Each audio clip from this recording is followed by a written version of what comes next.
नागपूर कोराडी मार्गावर या ठिकाणी झिंगाबाई टाकळी चौकामध्ये आपण हे दृश्य या ठिकाणी बघू शकतो। हेवी ट्रक जो आहे तो थेट या दुकानांमध्ये शिरलेला आहे। हे दृश्य आपण या ठिकाणी बघू शकतो।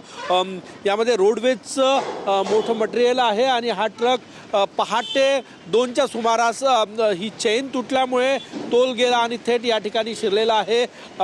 मोठा अपघात, परंतु सुदैवाने कुठलीही जीवितहानी जी आहे ती झालेली नाही। यांच्याच घराच्या परिसरात हा ट्रक शिरला। काय झालं, किती वाजताची घटना आहे? 3 वाजताची सर, 3 सव्वा 3ला झालं आहे। काय झालं?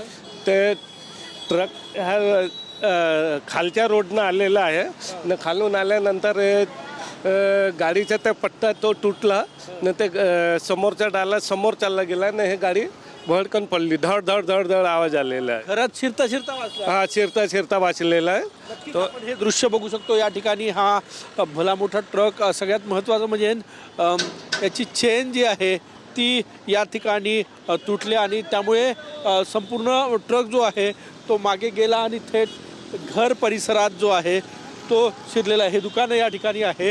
हे दृश्य आपण या ठिकाणी बघू शकतो। हे दुकानं या परिसरामध्ये आहे आणि हे बघा, हे हेवी, सुदैवानं कोणाची जीवितहानी झाली नाही, नुकसान झालं नाही। रात्री मध्यरात्री हा अपघात झाला, परंतु हे दृश्य अत्यंत भयानक आहे की संपूर्ण हेवी ट्रक जो आहे तो या ट्रकचा अपघात झाला आणि घराच्या परिसरात शिरला। कॅमेरामॅन सचिन सयामसह गजानन नुमाटे, TV9 मराठी, नागपूर।